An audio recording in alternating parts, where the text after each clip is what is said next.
back in action today in the studio, talking to maybe the third bro in the Banking Bros community. We'll see. Coming up next.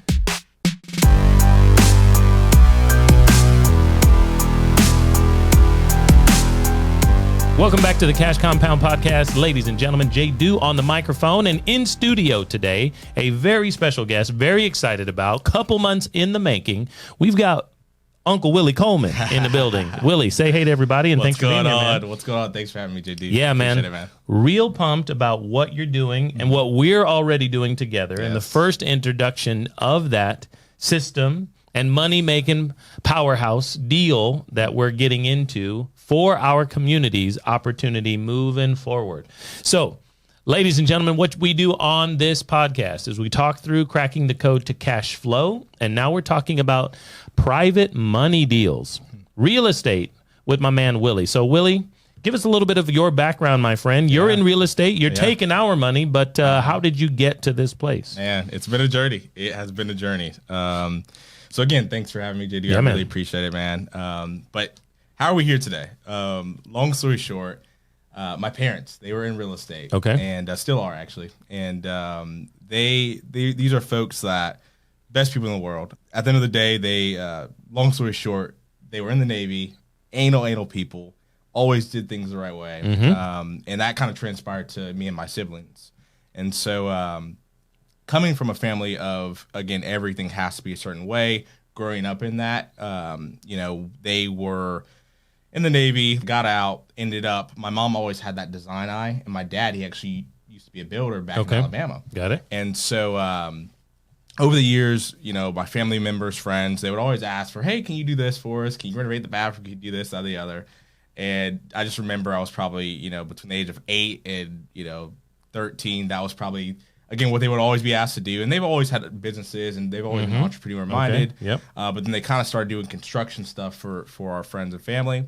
And I was homeschooled. So my mom, she gave me the assignments, and, after school, it's like she knew what I was doing. And it's like, hey, you're going to work. Right? So I basically worked in the family business, which was, doing whatever it took to make it happen. And so they would help our family members and friends out. And, long story short, I think that's when I started kind of really figuring out what I liked and didn't like in terms of what did I want to do with my life, right? Like at that age, right?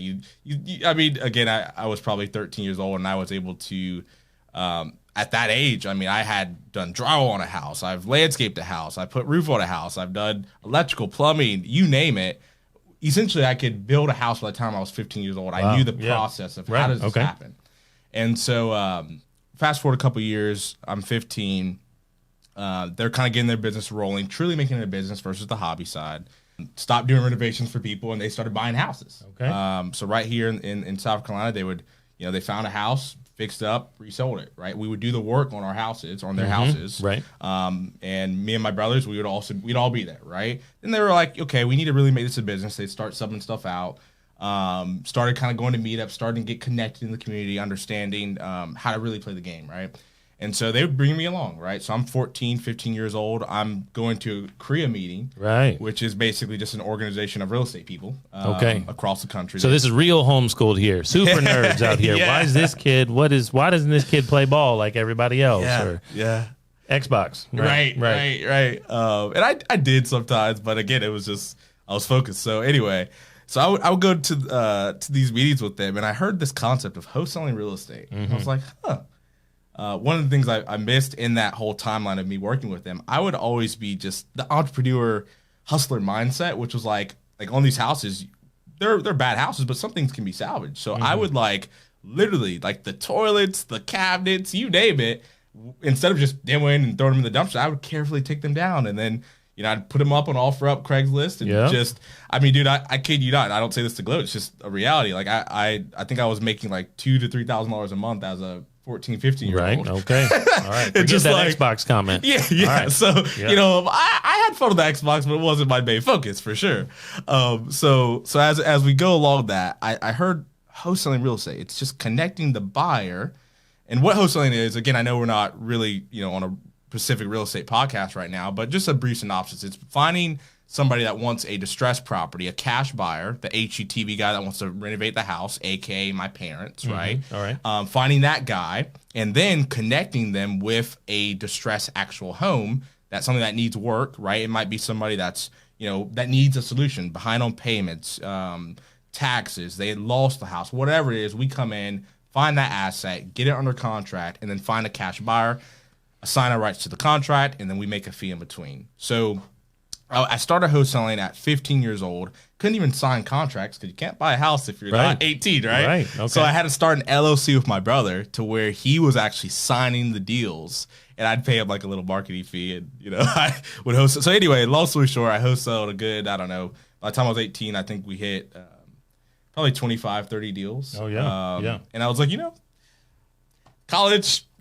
No, I'm not in love. I was not in love with wholesaling. It was not, oh, this is sexy or anything like that, because it's a grind, right? You are constantly competing with a gajillion other people that are looking for these deals, and you're just, it's a grind, right? It's nothing easy, that's for sure. I don't want it to come across that way, but long story short, did those wholesale deals, and I'm not going to college. I would probably lose money if I went to college. Sure, right. And at 17 years old, I actually bought my first rental. Okay. Now this was just you, or you're in with your family? No, this is just me. Okay. So this is when I started my own company at 17 or at 15. Okay. Then we were wholesaling, and then I was like, you know what? I'm giving up a little bit too much of the deal here. I might as well take some of this stuff down, because again, at that point, I was like, okay, getting some money up here, and again, I don't believe in using, I'm sure we'll get into this, I don't believe in using your own money for your own deals, because there's too much money in this world to do that. But at the time, I was like, the traditional way of thinking. I was like, I have money now, right. let me take down some deals. Yeah. And so at 17, I bought my first deal personally.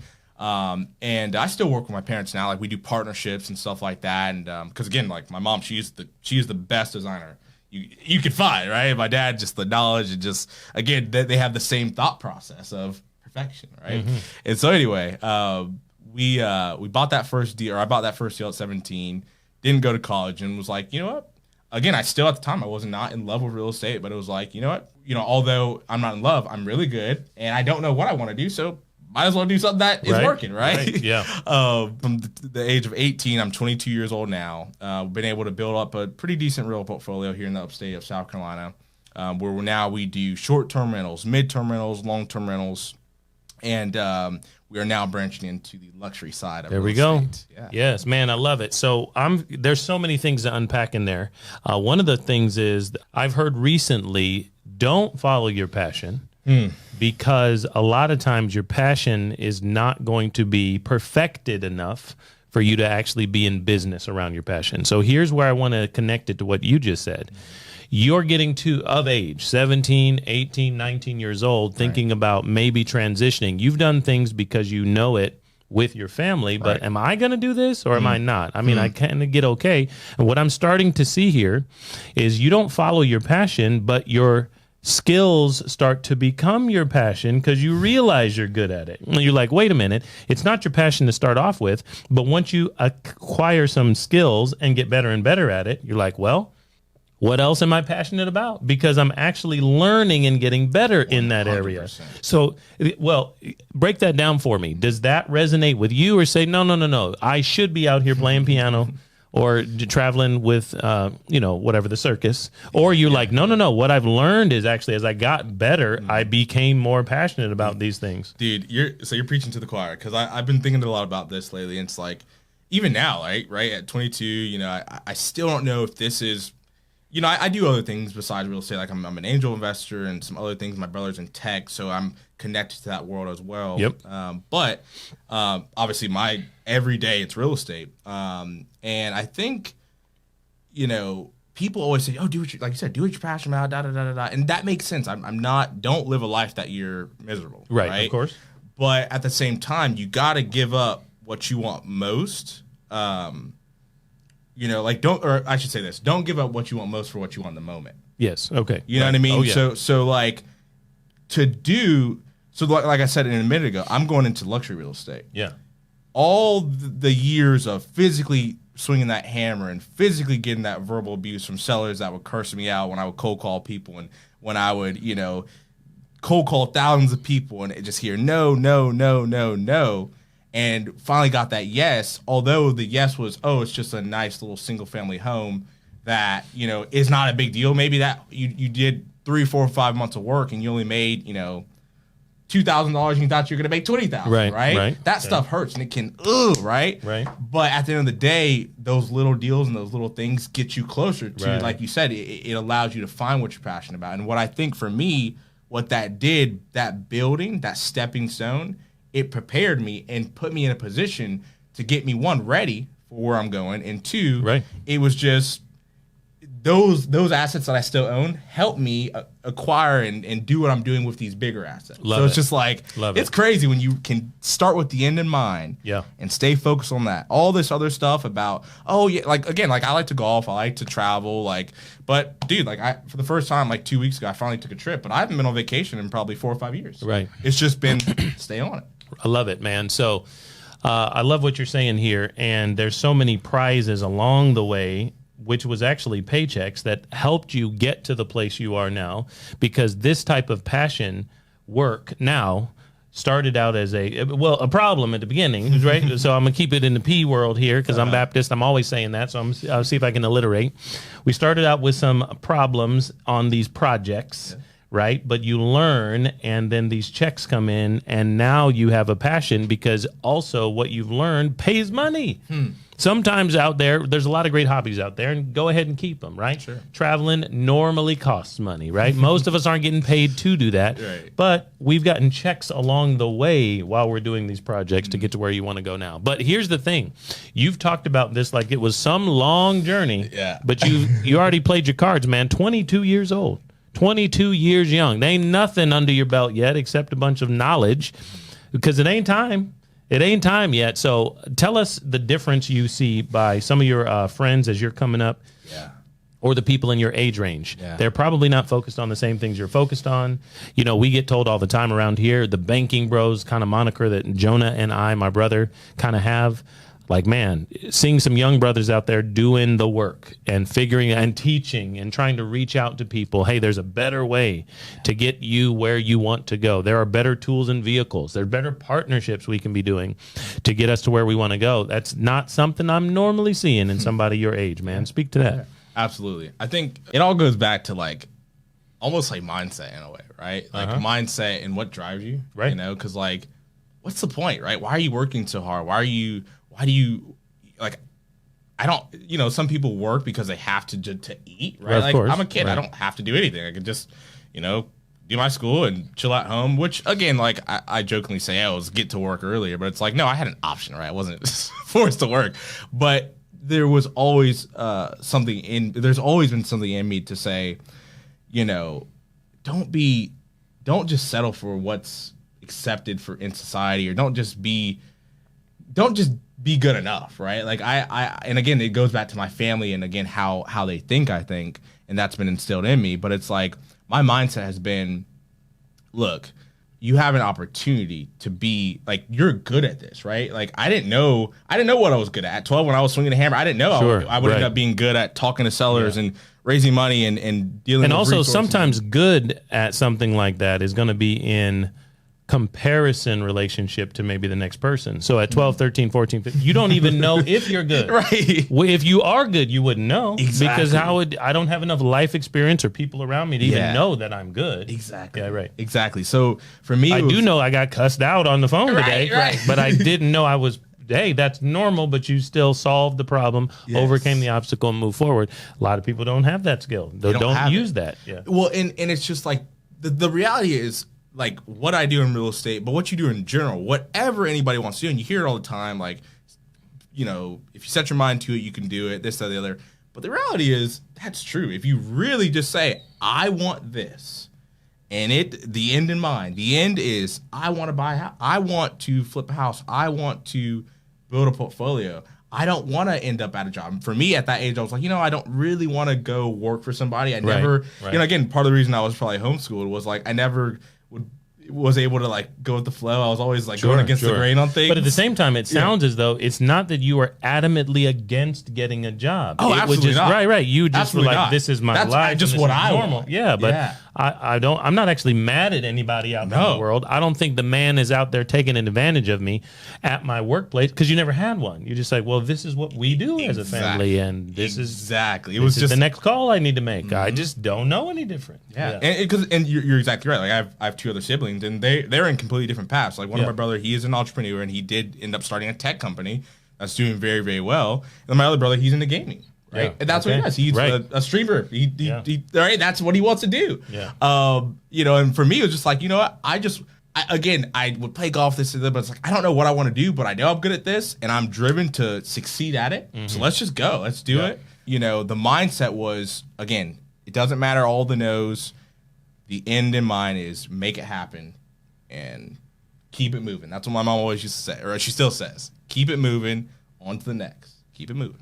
All right, ladies and gentlemen, that transitions us now into our quote of the week. Charlie Tremendous Jones. Some of you know that name out there as being a speaker in the last century, and a lot of stories were told in and around this man's life. Charlie Tremendous Jones says, "You will be the same person in 5 years as you are today, except for the people you meet and the books you read." So I have a new friend because of some people that I met, and they introduced me to this great guy, Willie Coleman. However, I want to know about some books. Are you a reader, sir? Yeah. We're going to talk about the connections and the people and the networking. That's what we're good at. But we don't always dive into a new relationship and ask, hey, man, you reading anything? Can you recommend anything? What has been on your mind? What pages have permeated your brain? So am I a reader? No. I honestly am not. But I'm a very visual person. Okay. I'm a very, if I hear it a couple more times, I get it. Got it. So I'm really big on Audible. Love Audible. You know, that's really how I big get them in these days. Yeah. You know the deal. You run around the car, go around the city. Yeah. And so recently I went back to a book that I read at the first time I read this book, I was 16. It's a book called Never Split the Difference by Chris Voss. Yes, I've heard of it, but I've not actually gotten into that one. A lot of people mention it. Dude, So tell me about it. So that book, it's Chris Voss. He is a former FBI negotiator. Yes. And he goes over in that book, it's not necessarily just about negotiating and how do you get a deal and this and the other. It's just really life skills of how do you get what you want, right? Like everything's a negotiation, everything. You know, I went, when you're at the restaurant, when you're at the drive, wherever, everything you do in life is a negotiation to kind of get what you want, right? Yep. Okay. And so that book, I read it, I think I was like 16 for the first time, and it really helped me with just negotiating with sellers and buyers and whatever I was doing at the time. But I'm reading it actually again right now because there's just things on there. Like, how do you, again, get what you want in the most polite way of also keeping in mind the other party's goal, right? So truly starting with, how does this make sense for all of us? What are your goals? And how can we make it make sense for everybody? And not just what's in it for me. Because negotiating is always like, well, how do you get what you want by, you know, Stomping taking on away someone. from the other person. Yeah, right. And that book really opens your eyes of how do we make this a win-win and truly believe that, right? And that, you know, comes down to the person and things like that. But yeah, that's definitely my top book because again, it helped me so much. Even just like a recent raise I did and just a couple other things. It's nothing crazy. It's just basic principles of starting with the other person's goal. Love it, man. Okay, ladies and gentlemen, we hope you're ready. Let's get into a deal and an overview of what you're normally doing and how we have recently started to work together. You came to us now how we meet first, I guess. The networking side is we met because I was asked to speak. Most people in this community actually know me as a speaker in this community outside of the world of finance and financial fitness and money and anything like that. However, people inside the Cash Compound community, because we're spread all over the country, don't know me in that world at all. So I got asked by some friends of ours that were mutual, hey, can you open and introduce and hype everybody up at a real estate meetup event, a networking event that you probably have in your town? But we met at that event. Yes. And I'm also in a tangential and complementary space is what I was trying to tell these guys. Hey, I not only can hype you up, but I actually have some keys and some clues to help us do business together. So can I bring that? And I did bring that. We met after one of those events in the networking portion.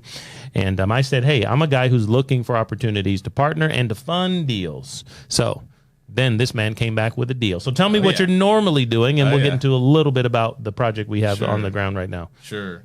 So I think, you guys got the gist of, like, obviously I'm an investor. We buy properties to mainly try to hold them, right? We want to hold as much as possible. But, we buy them, fix them up. Sometimes we sell them. Sometimes we hold them. And then in those holds, they become whatever rental that makes sense for that deal. But we're buying these discounted assets, and they're discounted because, again, they need a bunch of work. There's a situation usually tied to that. So, and we're in the single family space focused mainly right now. And so we're buying them. The way we buy them, like I mentioned, I don't use any of my money. I think I put maybe money into one deal. Okay. And I've done God knows how many deals. But, so the reality is the way we buy these is we raise money, right? And we raise money from, these are houses don't qualify for traditional financing. These are houses with the roof on it and all types of problems, right? Yep. They're not going to qualify for traditional financing. Also, I'm pretty dang young, right? Personally, like, I think when I bought my first house, I couldn't even qualify for a mortgage because you can't get a mortgage at 17, right? So had to get creative, right? And so, a lot of times people don't realize this side of real estate because, again, all that's taught is you go to the bank, you provide your W-2, you do this, blah, blah, blah, blah. And so what we do is we go in and we say, all right, with the acquisition price, and I'll just throw out some numbers here, is $50,000, okay? That's the acquisition price for the asset. We examine it, we look at it with our contractors and we say, hey, it needs a good 50 in work, right? All right. So we'll be all in when it's all said and done at 100. Okay. Well, the house could probably sell at 200,000. Boom. Great. So you got $100,000 in margin. Yep. All in at 50%. We take that deal, we present it. We, nothing crazy, nothing too fancy. We put together the photos on like a Google Drive and we put together the information in an email and we basically send to individuals that have money. Individuals that have money in a retirement account, individuals that have money that they've just worked for over the years or wherever. It doesn't matter where they get their money from as long as it's good money, right? Right. As long as we think it's good money. We don't know where they're getting this money. Okay. So we present the deal and we say, hey, Mr. Investor. And again, I'm not a financial advisor. I'm nothing of the sense of giving advice here. I'm just telling you what we do. But the point is we present the deal and we say, hey, this is the deal. This is what we want to do. This is our intention with the deal. It's going to take about 3 months to renovate it. And we're estimating another 3 months to sell, in and out in 6 months. But we promise, and we're willing to sign this, we will give you a note and mortgage tied to the property to say, Willie Coleman and LLC agrees to pay you back. We asked them for the purchase money and the rehab money, so all $100,000 for them to fund it. And typically, we're giving out around 10% APR, and we present that to the lender. And basically they get that known mortgage. We both sign. An attorney does all the paperwork. Their security, their documentation is filed with the county, so it's on record. Yep. I could not sell the house without them. Their position is basically like a Wells Fargo. They're the bank. Right. I'm liking it. Starting to warm up. You guys figuring it out now? Especially our new people who don't understand how this process can work. Yeah. So you're able to really provide true security. Right. And on that promissory note, we are giving you a guaranteed return. Yes. I have to pay you that money. Right. And that note says if I don't, you get the asset back. Right. If I don't pay you back that money, meaning through a sell or refinance of that property, you literally are entitled to take the property right back from me at the end of the term. There's two things I want to dive into there. Number one is most people don't understand that contract and notes, as we're saying here, mortgage, lending, those deals, they don't understand that they can say whatever the two parties agree on. A lot of people assume that traditional way that Wells Fargo, B of A, or Truist, whoever, PNC told them is the only way to do a deal. Now, and you're telling me we've got some options there. We can do it. We can do a lot of different things. We can do a lot of different things. You know, it's the guys that have really been winning in this space, and you hear financial freedom through real estate. Oh, do it with no money. It's all bull crap in a way. Like you're gonna need money. You're going to need a path to get there. But how do you really get there? Right? It's like it's so it's not easy, but it is simple. When you really break it down, you say, there are people that have money just sitting in an account. I mean, it's ridiculous. Wells Fargo, these guys are paying you nothing, less than 1% APR a year. Terrible. Right. And you get somebody that you trust, that you like the vibe, you like the vision, you like what they're doing with these projects, and you say, I can put my money in real estate. Right. Literally not lifting a finger. Collaterally backed asset. Somebody else knows the deal, and I can be the funding source, the bank. I can loan or lend the money. Love it. Okay, there was two things. Yes. Number one was the note, and the other, maybe it was this. It was the idea that when we get into the investment, that everyone assumes that, doing a deal with a private entity is risky automatically. Yeah. That's always the assumption, right? Yeah. And I get it, right? Sure. You traditionally you'd say, let's just go invest in Grant Cardone's fund and again, all that stuff is great. Again, I don't know. I'm not endorsing anybody. I'm just saying you could go, hey, how do we go find a big fund and blah, blah, blah. Nothing wrong with that. The thing is, it's like, and everybody's different, right? Some people are super risky, this or the other. Like they don't care. They just want to put their money somewhere. For me, like I actually do private money loans myself. Right. So I'm speaking from the perspective not just from somebody that raises money, but somebody that actually has given someone else money. And so for me, the way I look at it is like, an individual, especially investing locally. Something I know, I'm not that smart, guys. Like I just know how to figure stuff out and connect the dots. Right. And for me, it's like I like to invest in people I know, like, and trust. Of course. Because it just feels right. I go for vibes, People always like, the numbers and this. It's like when you kind of take all that out of it, and because all of it's risky. It's all risky. Right. You've got to, I mean, they both go together hand in hand. Absolutely. We are going to put it on the paperwork. There's going to be notes. There's going to be clauses in those things. And you can have an attorney look at that type of stuff. Many people like yourself are already providing, in most cases, 80 to 100% of that note paperwork anyway. It's like, hey, we've got it, and it says X, Y, Z. Does that work for you? Exactly. Do these terms and conditions work for you? It's not just price. It's the terms and conditions that go along with it.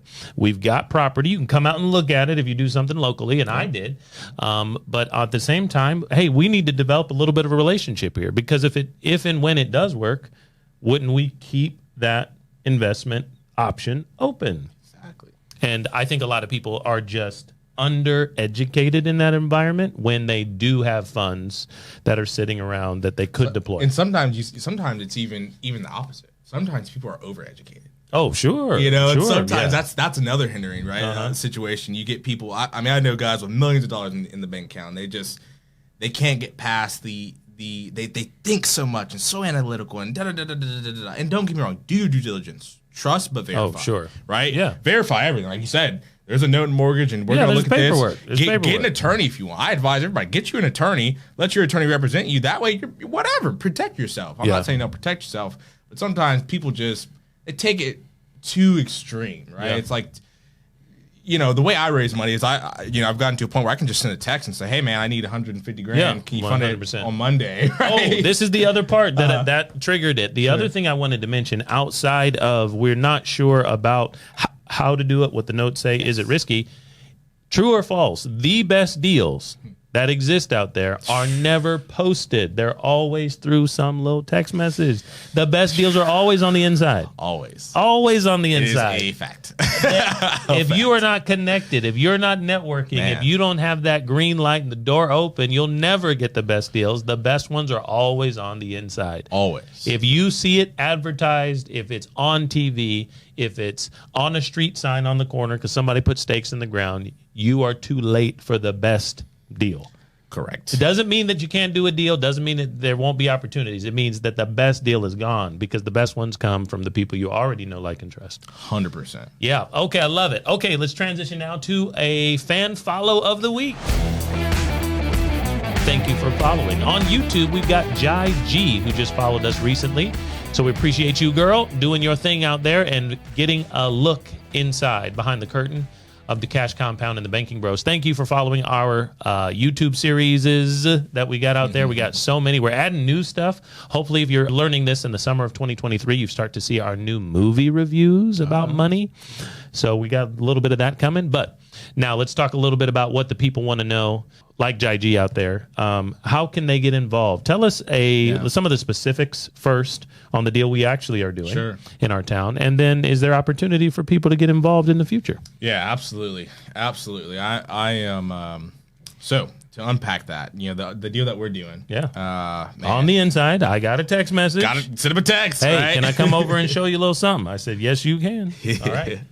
Yes. And so, long story short, like I said, guys, I'm in the single family space. I've done a lot over the past few years, a lot of renovations, a lot of extensive rehabs. And the way I do my renovations, just to back up for a second, I'm still very keeping in the family driven. So it's great. I'm able to actually partner with my parents. So again, I find the asset, I raise all the money, put together the vision, and I'm involved in A to Z. But my mom, she does all of our design. It's beautiful. My dad, like I said, he had that background in building, so it just works beautifully, and we do a little partnership. That's on my side. But the point is, I found this deal, and right downtown Greenville. How did I get the deal? Got a text from a buddy. See? Got a text from a buddy, and he actually was giving up the deal. He said, "You know what? Hey Willie, I got this deal. It's downtown Greenville. I'm not really sure on the numbers because the guy wanted a ton of money. Okay, he wanted a ton of money for this little 2-bedroom house. Right now, this is a distressed property at the time. It is a distressed property. Yep. Okay, situation, and I believe the homeowner had some legal issues, and again he needed a lot of help, but he needed a lot of money. He already wanted a lot. Okay, so got it. Anyway, he hit me up. He said, Willie, what do you think about this? Because again, I'm really into higher margin deals that we can go crazy on. All of our deals, we take them down. All of our properties, we take them down to the studs. We don't do anything halfway. So my expectation in life and business and everything is do things the right way. Do it to a way where 50 years from now, people are like, yeah, I bought my house from Willie Coleman, and they're proud and they have a smile on their face, right? And so very, very, that kind of conveys throughout. And unfortunately, to have that type of mindset and process, I put a lot of money to these properties. Yeah, I can tell. It's not we're not doing $50,000 rehabs anymore. I'll say that. And so, long story short, the gentleman that reached out to me, a buddy of mine, he was not sure on the deal because it was such a high price point. I came in, I said, dude, don't worry about that. That location, just get under contract. I promise you, I don't care about the number there. We'll buy it. And so got under contract. We bought this deal in January. Fast forward a little bit, I had no idea what we were going to do. I bought it, probably paid way too much for it at the time.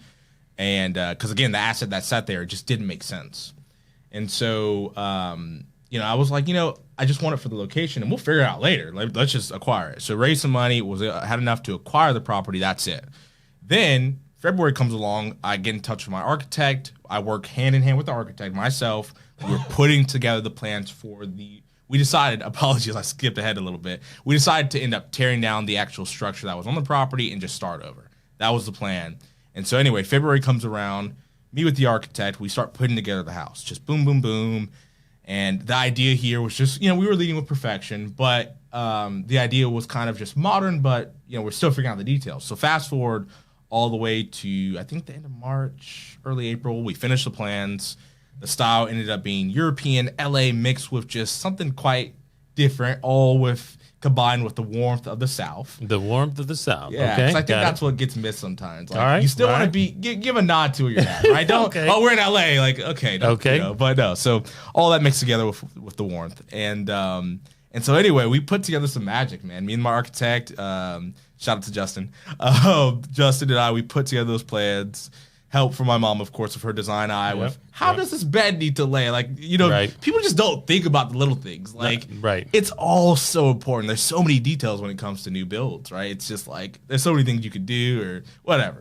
And so we ended up putting together this house. I think I initially, when I reached out to you, we were like, yeah, we're gonna raise a good $600-700K. Mm-hmm. Blah blah blah blah. This was back in March, April, I think, and. This was right before we finished the plans. And so then when we finished the plans, we're like, we went a little big here. Yep. So we ended up drawing this 6-bedroom, 6-bath house that's 5,300 square feet. And we ended up putting some features in there that I can't give away too much. I think some people need to stay tuned. All right. But some features that Greenville hasn't quite seen before. I'll just say that. We now ended up raising, I just closed last week. We raised $1.5 million. There we go. For this deal. Big money.